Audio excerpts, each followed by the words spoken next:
트럼프가 취임한 이후에 과연 제롬 파월 의장은 안녕하실 것인가? 달러가 강세로 갈 것 같아요? 약세로 갈 것 같아요? 결론부터 보면 돼요. 안전벨트 꽉 매고 이 꽉 낀 물어라.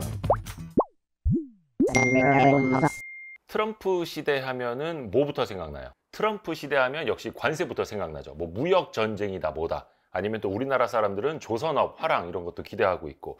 그런데 트럼프 시대의 사람들이 굉장히 간과하고 있는 게 있어요. 미국의 통화 정책이 어떻게 변할 것인가, 미국의 금리 혹은 달러의 이 강세 언제쯤 어떻게 바뀔 것인가. 사실은 그게 관세만큼이나 엄청나게 중요하거든요. 근데 요즘에 뉴스나 아니면 트럼프 정책 분석 이런 거 들어보면 거의 관세에 다 꽂혀 있지 이 얘기를 안 해. 그래서 제가 이걸 가져왔습니다. 그러니까 사실 우리가 파편식으로 여러 가지 뉴스를 보기는 합니다만 좀 깊이 있게 보고서를 보는 게 사실 저도 그렇고 너무 다 바쁘다 보니까 좀 힘들거든요. 그래서 제가 간혹 가다라도 좀 좋은 리포트가, 인덱스 리포트가 나왔을 때 그걸 좀 여러분들한테 쉽게 전달해 드리는 그런 역할을 좀 하려고 합니다. 야식 잡서를 통해서.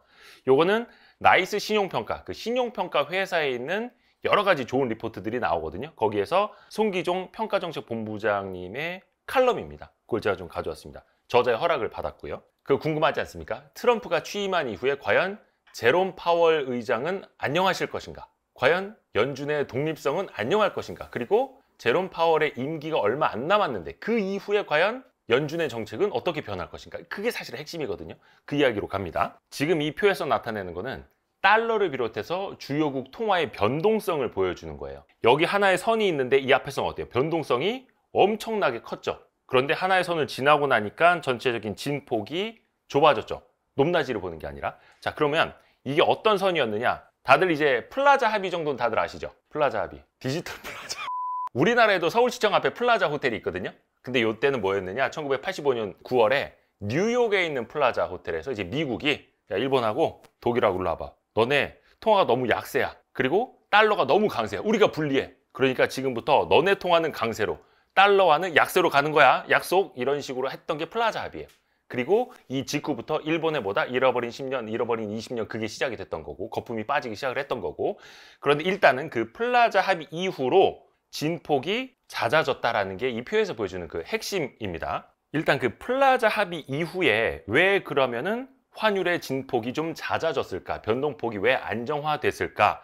일단은 이 칼럼에서 이야기하기로는 선진국 사이에 인플레이션 격차가 축소됐다라는 거예요. 그 전에는 어떤 나라는 인플레이션 이만큼, 어떤 나라는 요만큼이다 보니까 서로가 사실은 그게 금리로 반영이 되고 그게 그 나라의 환율로 반영이 되는 건데 그 인플레이션 폭이 좁아지다 보니까 서로 간의 변동폭도 좁아질 수 있었다라는 거 해석 하나. 그리고 선진국 내의 경제 정책이 수렴했다라는 건 사실은 또 이거 역시 비슷해졌다라는 거예요. 여기서 핵심은 전반적으로 인플레이션을 안정시키는 게 중요하다. 또 무리하게 경제 성장을 추구하다가 시장의 안정성을 해칠 수도 있다. 그리고 자유주의 주류 경제학에 기반한 경제 정책으로 선진국의 재정, 통화, 교육 정책이 어느 정도 수렴해 나갔다라는 거예요. 그러니까 어느 정도 시장에 맡기자, 무리하게 정책을 쓰지 말자라고 했던 게 반영이 거의 비슷하게 됐다라는 거예요. 그래서 국가 간에 있었던 경제 상황의 차이가 주로 각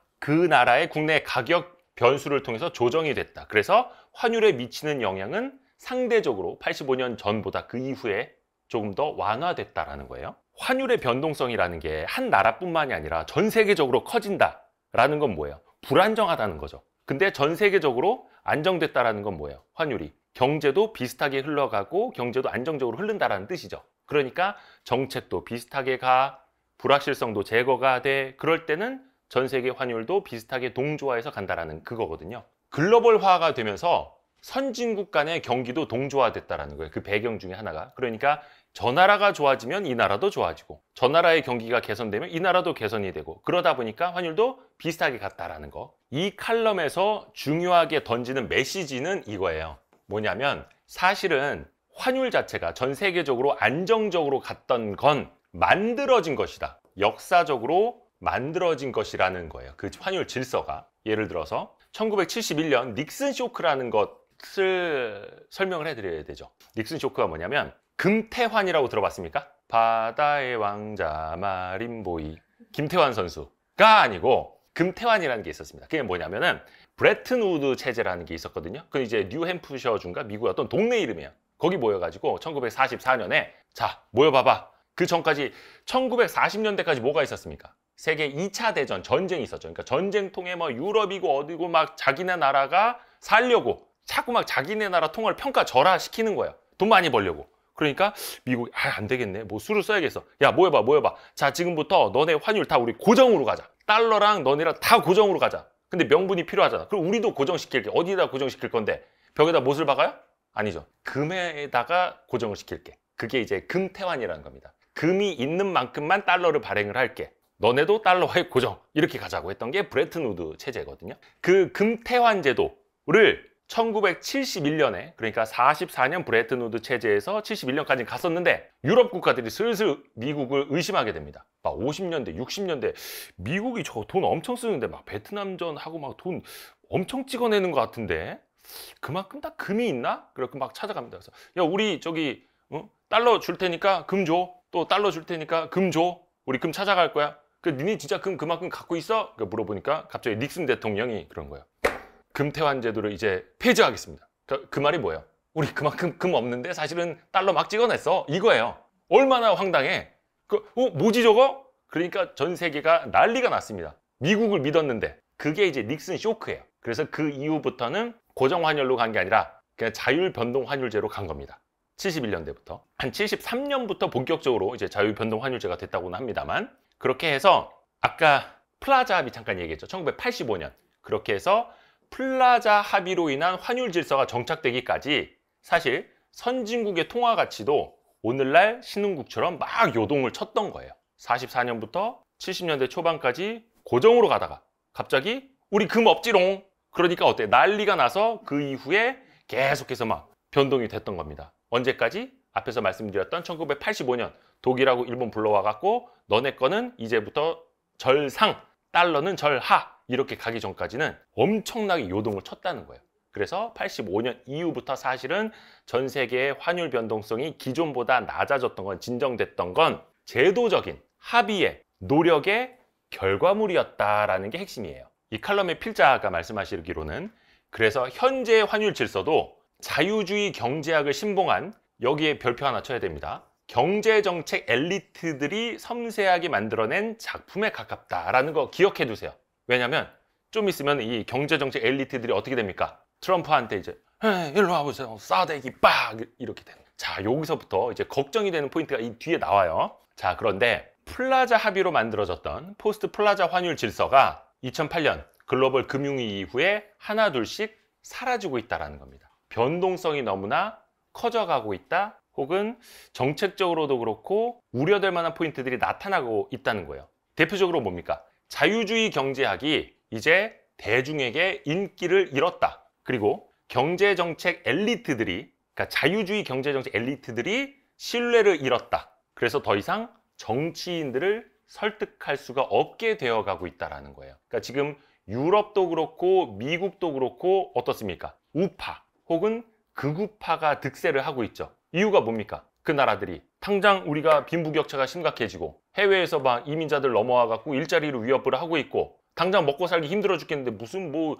경제학者뭐 자유주의고 어쩌고 저쩌고 막아내야지. 우리가 잘 살아야지. 우리 동네 잘 살아야지. 이러니까 막 미국도 러스트벨트 들고 일어나고 그쪽의 표심에게 노크를 하는 순간 표를 더 많이 얻게 되고 이렇게 되는 거거든요. 그렇게 해서 경제학자들의 인기가 떨어지고 있고 그들은 정치인들을 설득할 수 없게 되었다라는 지적의 포인트. 이 필자도 이렇게 이야기를 했습니다. 1970년대 높은 인플레이션 여러분 기억합니까? 체감합니까? 높은 환율 변동성 기억합니까? 체감합니까? 가 아니라 오히려 빈부격차가 확대되고 중국이 부상하고 이민자가 유입돼서 일자리 뺏어가고 이건 어때요? 체감하고 있죠? 당장 먹고 사는데 힘들어 죽겠는데 이렇게 되죠. 그러면 힘의 균형이 어느 쪽으로 갑니까? 더 극우적으로 갈 수 있고 자국 중심주의로 갈 수 있고 그래서 이 필자도 이야기를 한 게 자 무역을 확대합시다. 효율성을 향상합시다. 때로는 좀 견뎌봅시다. 점진적으로 경제 성장을 합시다라는 설교는 결국은 부자들과 중국인들을 위해서 내가 희생해야 한다는 거냐 이런 이야기로밖에 그 나라 국민들에게 들리지 않는다는 거예요. 어느 나라가 되든. 자 여기서부터 이제 우리의 큰 걱정이 시작이 됩니다. 트럼프 2기가 출범을 하죠. 그 다음에 제롬 파월 미 연준 의장의 임기가 얼마 안 남았습니다. 사실은. 그게 2026년 5월에 끝납니다. 제롬 파월 의장 임기가 언제 시작됐습니까? 여기서 8년을 빼면 돼요. 2018년부터 시작이 됐거든요. 그러니까 8년 임기예요. 물론 이사로서의 임기는 미국 연준이 아마 14년인가 그럴 거예요. 근데 그 중에서 의장이 된 건데 의장은 한 번 더 연장이 됐었죠. 그렇게 해서 2026년 5월이니까 이제 1년 4개월 남았어요. 1년 4개월은 굉장히 짧은 시간입니다. 그러면 그 이후에 트럼프는 과연 미국 우선주의 속에서 이 연준을 어떻게 활용 혹은 이용할 것인가? 글로벌 환율 질서, 나아가 글로벌 금융시장의 킹핀은 역시 페드다라는 거예요. 킹핀이 뭡니까? 우리 볼링 할 때 맨 앞에 있는 핀 있죠? 볼링 할 때 어때요? 이 핀을 못 맞추면은 스트라이크 나옵니까? 절대 안 나오죠. 근데 일단 킹핀부터 맞춰야 어떻게 해서든 스트라이크 나올 확률이라도 생기는 거잖아요. 이 킹핀이 연준인데 그 연준을 이제 엄청나게 흔들 수 있다는 거예요. 폴 볼커 이후에 페드는 4명의 후임 의장 시기를 거치면서 인플레이션을 통제하고 자유주의, 주류 경제학을 전 세계에 전파했다. 그리고 위기 시에는 어떤 역할을 했습니까? 최종 대부자, 마지막으로 돈을 빌려줄 수 있는 사람, 은행끼리 안 믿고 기업끼리 안 믿고 예금자가 은행을 안 믿고 할 때 최종적으로 걱정 마세요. 우리가 돈 쏴드리겠습니다. 돈 빌려드리겠습니다. 단기 채권 같은 거 다 갖고 오세요. 우리가 돈 다 빌려드리겠습니다. 이런 최종 대부자 역할을 미국 연준이 해왔었죠. 그렇게 해서 글로벌 금융위기도 이겨냈고 가까이는 팬데믹도 이겨냈고 자 그런데 그게 앞으로도 전 세계 금융시장의 질서를 수호해주는 페드의 역할을 할 것인가? 물음표. 그래서 이 필자가 이런 이야기를 합니다. 트럼프 대통령이 임명할 페드 의장 하에서도 과연 그렇게 될 것인가? 불확실하다, 부정적이다 라고 보고 있는 거예요. 사실 조금 어폐가 있는 게 이상한 게 이해가 안 가는 게 제롬 파월 누가 임명했습니까? 2018년에 당시 미국 대통령 누구였어요? 도널드 트럼프 대통령이었어요. 트럼프가 임명한 사람이에요.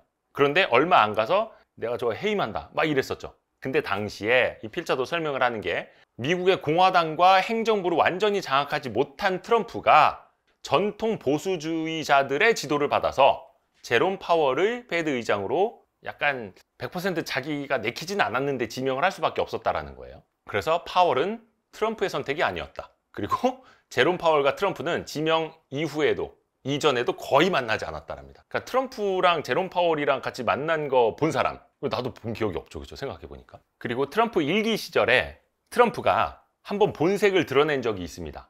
페드 이사를 지명을 하면서 당시 지명됐던 사람이 주디 셀턴이라는 사람인데 굉장히 독특한 사람이라고요. 어느 정도였냐면 금 본위제로 다시 돌아가야 된다. 지금 다시 달러를 금에 묶어놔야 된다. 물론 뭐 당시랑 뭐 비율이나 이런 건 달라질 수는 있겠습니다만 지금 다시 금 본위제로 돌아간다고? 조금 그렇죠? 그런 이야기 거의 하는 사람이 없는데 그 정도로 독특한 사람을 지명하려고 했었는데 근데 당시에 의회에서 안 된다. 특히 공화당 내에서도 너무 급진적인데 좀 아니야 라고 해서 어찌됐든 지명은 못했다고 해요. 근데 그런 식으로 트럼프는 시도를 했었다라는 거죠. 근데 1기랑 2기랑 달라지는 게 뭡니까? 이제 트럼프 옆에서 트럼프한테 아니 되옵니다 할 사람이 있느냐는 이제 거의 없다는 거죠. 그래서 이제는 트럼프 마음대로도 할 수 있지 않을까라는 걱정들이 생기는 거고 그래서 필자도 이렇게 설명을 하는데 이러한 기괴한 페드 이사진 지명은 충성심과 본인의 영향력을 통해 페드의 의사결정에 개입하려는 시도다라는 거예요. 이러한 에피소드는 두 번째 임기 동안 트럼프가 페드를 어떻게 다룰 것인지를 보여주고 있는 거라는 거예요. 해서 그 트럼프 1기 때 멍청이, 얼간이들, 끔찍할 정도로 비전이 모자란 사람이라고 연준을 비난을 했던 트럼프. 오히려 제롬 파월의 임기가 끝나고 나면 그럴 필요조차 없어질 것이다라는 게 이 필자의 이야기입니다. 왜냐? 파월 자리에다가 트럼프가 자기가 마음에 드는 사람을 앉히면 되기 때문에 자 그러면 걱정되는 거 그거죠. 그러면 제롬 파월 의장의 임기가 1년 4개월밖에 안 남았는데 그 이후에는 어떻게 될까? 거의 안 봐도 비디오 아닙니까? 일단 가장 대표적으로는 통화정책, 금융기관 규제, 위기관리 등 모든 영역에서 페드의 의사결정이 이전보다 쉽지 않을 것이고 예측 가능성도 크게 떨어질 것이라고 보고 있습니다. 그러니까 페드는 뼛속까지 자유주의 정통 경제학에 기반한 조직이다. 엘리트들이 경제학에 따라서 그리고 당연히 중앙은행의 독립성, 독립적인 통화정책이 인플레이션과 거시경제 안정의 핵심이라고 생각하는 조직인데 이제 그 시대가 대통령 영향 하에 들어가면서 독립성보다는 트럼프 마음대로 좌우되지 않을까. 뭘 통해서? 인사를 통해서. 이건 이제 우리나라 측면에서 굉장히 신경이 쓰일 수밖에 없는 거예요. 페드가 비상시에 아까 뭐라고 했죠? 최종 대부자의 역할, 달러 유동성을 공급해주는 역할을 해야 하는데, 물론 이제 그거에 대해서도 비판이 있는 사람들이 많습니다. 과연 그게 자유주의냐, 그게 과연 자유시장 경제냐라고 비판하는 사람들도 많아요. 너무 개입을 한다. 자, 그런데 그것 자체가 미국에게, 트럼프 행정부에게 유용한 협상 카드가 될 거라는 겁니다. 신흥국 위기 때, 뭐 예를 들어서 아시아 통화 위기, IMF 때, 2008년 금융위기, 그리고 2020년 코로나 발발 시기에 페드가 어떻게 했습니까? 다른 나라 중앙은행이랑 뭘 해줬죠? 통화 스와프. 지금 우리나라는 미국하고 한미 통화 스와프를 하고 있습니까? 안 하고 있습니까? 안 하고 있죠. 팬데믹 때 마지막으로 한미 통화 스와프를 했었어요. 그때 금융시장 난리가 나니까. 근데 그게 제 기억으로 21년 말인가? 그냥 계약 기간 종료로 끝났어요. 연장이 안 됐어. 최근에 어때요? 원달러 환율 막 1,500원까지 가는 거 아니야? 막 이런 위기가 있었는데 한미 통화 스와프 했습니까? 안 했습니까? 안 했죠. 그래서 이게 사실 이제 통화 스와프라는 게 엄밀히 말하면 중앙은행과 중앙은행 간의 약속이거든요. 그런데 기획재정부 미국의 재무부도 사실은 같이 협업을 하는 거예요. 그러면 그 나라 행정부하고도 논의를 해야 되는데, 과연 대한민국은 그동안에 그거를 논의를 했을까요? 안 했을까요? 했는데 안 했을까? 물론 그거는 이제 세세하게 그 내막을 다 얘기해 주진 않습니다만, 우리 입장에서 만약에 원달러 환율이 1,300원, 1,450원, 1,400원, 1,450원 갔을 때 한미 통화 스와프를 했으면 어떻게 됐을까? 더 진정되지 않았을까? 근데 그 노력을 우리나라 기획재정부나 한국은행은 안 했을까? 퀘스천. 자, 그런데 중요한 거는 앞으로 그런 달러 유동성 공급 능력이 미국 우선주의라는 목표를 위해서 사용될 것이라고 이 필자는 보고 있는 거예요. 그게 뭡니까? 수혜국은 상당한 대가를 지불해야 한다라는 의미예요. 트럼프 대통령에게 달러는 가장 좋은 전략 자산이다. 그러니까 예를 들어서, 야, 대한민국 흔들려? 너네 환율 막 1,400원, 1,500원 갈 것 같아? 외환위기 생길 것 같아? 시장에 안정 신호를 줘야 될 것 같아? 한미 통화 스와프 원해? 그럼 뭘 해야 됩니까? 야, 반도체 공장 더 지으라고 해. 야, 전투기 몇 대 더 사가. 우리 무기 더 사가. 뭐 이럴 수 있다라는 거예요. 농산물 더 개방해. 에너지 수입 더해. 이럴 수도 있다라는 거예요. 어떤 대가로? 달러 유동성을 공급시켜주는 대가로. 걱정이 되죠. 근데 트럼프가 그렇게 할 것 같습니까? 안 할 것 같습니까? 는 여러분이 댓글로 써주시면 되겠습니다. 여러분의 생각을.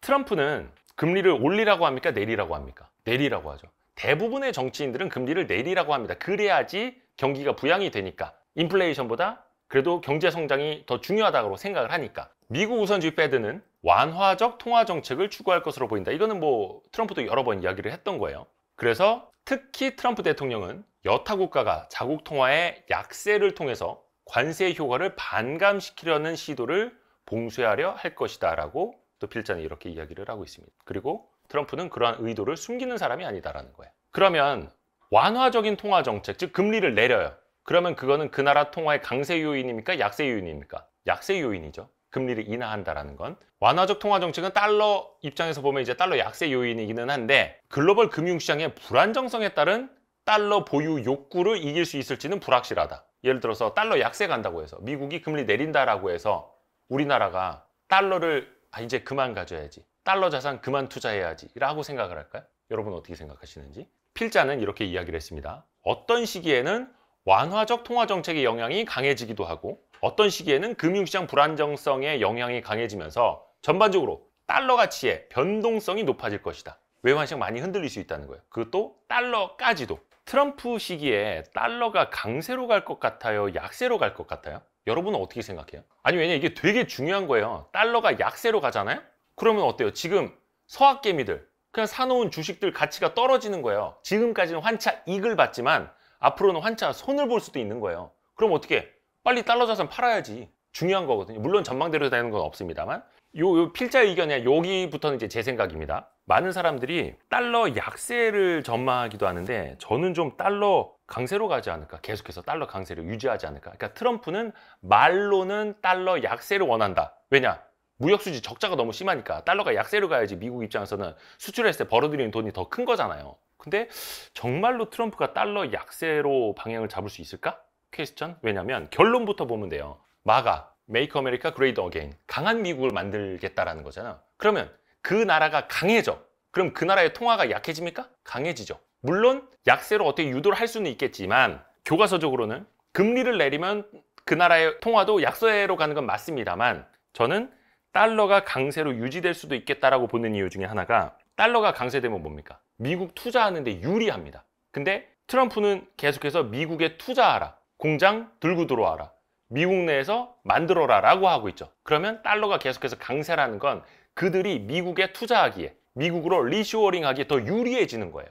그러니까 한쪽으로는 본인이 이야기하는 거랑 투자 환경이 일치가 되는 거죠. 근데 다만 무역 수지엔 불리해질 수 있어. 달러가 강세를 보이게 되면은. 그쵸? 많이 못 벌어들이니까 수출을 한 거에. 근데 다시 여기서 생각해 보면은 트럼프는 수출을 많이 신경 쓰고 있습니까? 아니면 미국 내에서 생산을 시켜서 미국 내에서 소비하는 걸 더 신경을 쓰고 있습니까? 좀 그 후자 아닌가요? 그러니까 제 생각은 그래요. 그래서 미국 내에서 생산을 한 미국 전통적인 기업의 수출을 늘리는 것보다 글로벌 기업들이 다 미국으로 들어오도록 만들어서 미국 내에서 생산해서 미국 내에서 소비하도록 하는 것에 일단은 포인트를 두고 있기 때문에 제 생각으로는 마냥 미국 달러와의 약세 쪽으로 방향을 틀지는 않을 것 같다라는 게 제 짧은 생각입니다. 이건 개인적인 생각이고, 다시 필자의 이야기로 넘어가서 지금 이제 환율이 1,400원대, 원화가 이렇게 약세를 보이는 게 일시적일 것이냐, 계속해서 장기간 이렇게 갈 것이냐, 이것도 되게 고민이잖아요. 일단 필자는 과거의 정상 환율 범위, 달러당 1,000원에서 1,250원은 일단 머리에서 지우는 편이 좋을 것 같다 라고 이야기를 합니다. 달러당 1,500원 정도의 환율 수준이 어떤 위기를 의미하진 않지만 새로운 시대, 높아질 환율 변동성에 대비해야 한다라는 거예요. 뭡니까? 안전벨트 꽉 매라는 얘기예요. 불안정성이 높아질수록 거시경제 안정성과 신뢰를 유지하는 것이 중요하다라는 또 지적. 이 표에서도 나타납니다만 과거에 어때요? 일시적으로 환율이 튀었던 거는 말 그대로 일시적인 위기, 아시아 외환위기 혹은 글로벌 금융위기 때였죠.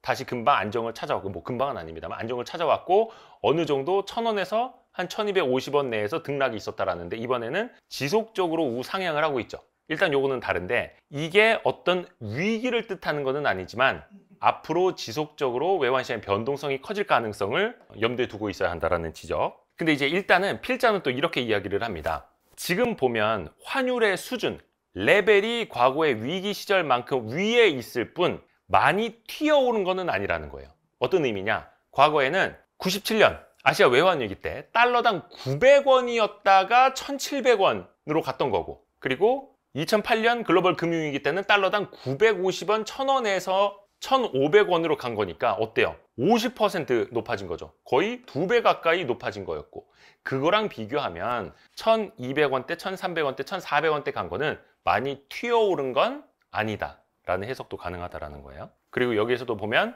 CDS 프리미엄 뭔지 아시죠? 크레딧 디폴트 스왑, 그 나라의 신용이 디폴트될 작살날 확률에 베팅하는 그런 어떤 프리미엄 보면은 우리나라는 다른 나라 대비 높은 것도 아니다, 거의 선진국 레벨에 있다라는 거고, 이 레벨도 안정적으로 이어지고 있다라는 거. 일단은 지금의 환율 수준이 위기는 아니다라고 필자는 계속 강조를 하고 있습니다. 우리나라가 갖고 있는 대응 능력 덕분에 패닉에 빠지지는 않은 상황이라고 할 수 있다라고 이야기를 해요.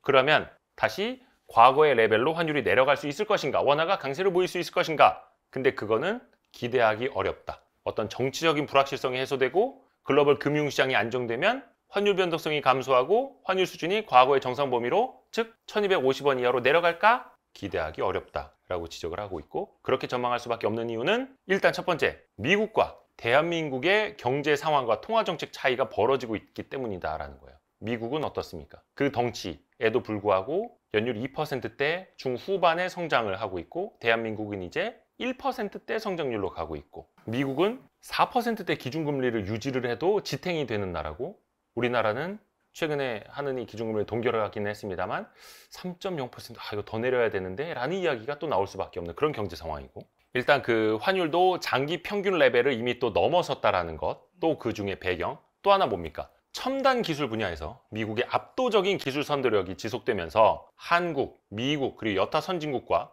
미국의 경기 동조화 현상이 약화되고 있다. 그리고 무역 장벽으로 이러한 경향이 고착화될 가능성이 있다. 그러니까 첨단 기술에서도 미국과의 경쟁력이 차이가 멀어지고 있고, 무역 장벽 앞에 대한민국의 수출도 좀 불확실한 상황이고, 트럼프 2기 동안에 글로벌 금융시장의 불안정성, 또 환율의 변동성은 높아질 수밖에 없을 것이다 이렇게 보고 있죠. 위기관리 능력도 약화될 것으로 보고 있어요. 왜? 최종 대부자의 지원도 덜 받을 수밖에 없을 것이고, 우리나라 입장에서는 에너지 수입, 또 대외 의존도 높고 경기 순행적인 성격을 가진 우리나라 경제 구조를 고려할 때 이러한 불안정성은 환율 수준을 높이고 또 변동성을 높이는 요소가 될 것이다 이렇게 보고 있습니다. 그래서 어쩌라는 거냐, 우리가 뭘 어떻게 하면 되는데 방법을 알려주세요. 우리가 한번 열심히 살아볼게요. 라도 있으면 좋을 텐데 좀 있으면 말씀 좀 해주십시오. 깝깝하지 않습니까? 그러니까 대부분의 경제학자들도 명쾌한 답을 못 내고 있어요. 여러분이 아이디어라도 있다면 댓글로 좀 알려주십시오. 이 필자도 이거 너무 이제 아픈 부분인데 어차피 우리가 결정할 수 있는 건 없다. 뼈 때리지 않습니까? 받아들이고 준비해야 한다. 외환 시장의 변동성에 대한 대비를 강화해야 한다. 이렇게 이야기를 하고 있습니다. 안전벨트 꽉 매고 뭐 하라는 거예요? 이 꽉 낀물 하라는 거예요. 뭐 피할 수 없으니까 이제부터 마우스피스 끼고 다니고 이 꽉 깨물고 있으라는 거예요. 산업 부문의 구조 개편, 뭐 산업 구조 조정 뭐 이런 얘기 하지 않습니까? 구조 개편. 안 되는 산업 빨리빨리 좀 정리시키고 되는 쪽으로 그 한정된 자원을 투자해주고 성장 산업 육성하고 국내 기업 투자 활동 활성화하고 이를 최대한 활용할 수 있는 지혜가 필요하다라는 거예요. 하실 수 있겠죠. 그리고 외환 보유액 있지 않습니까? 우리나라 그래도 4천억 달러 이상은 있죠. 그 외환 보유고는 충분하다고는 합니다만 충격을 일시적으로 완화해서 회복 시간을 버는 수단에 불과하며 신뢰를 잃으면 아무리 많은 외환 보유고가 있어도 위기를 막을 수 없다라고 또 지적을 합니다. 그래서 이거는 나이스 신용평가에서 나온 칼럼이고요. 송기종 본부장의 칼럼이었고 뭐 맨 밑에도 써 있습니다만 뭐 회사의 공식 의견이 아니라 개인의 칼럼입니다라는 것도 주석으로 붙어 있습니다. 그래서 이렇게 좋은 칼럼, 좋은 리포트를 좀 읽어드리고 여러분께 좀 쉽게 설명해 드리려고 가져왔고 저도 굉장히 고민이 되는 지점이고 국가적으로도 걱정이 될 수밖에 없는 상황이고 과연 우리의 정치는, 우리의 리더십은, 우리의 산업 구조와 기술 발전 속도는 과연 이 트럼프 2.0 시대 그 글로벌 엄청난 파고 앞에서 변동성이 커지는 파고 앞에서 과연 잘 대응할 수 있을 것인가. 그래서 뭔가 대한민국에도 분명히 부스터가 필요합니다. 근데 사실 우리나라는 늘 위기에 강했고 지금 또 엄청난 위기고 다시 우리는 할 수 있을 겁니다. 부스터가 필요합니다. 그 부스터는 기왕이면 YG 부스터. 두뇌, 눈, 활력을 위한 멀티케어 YG 부스터.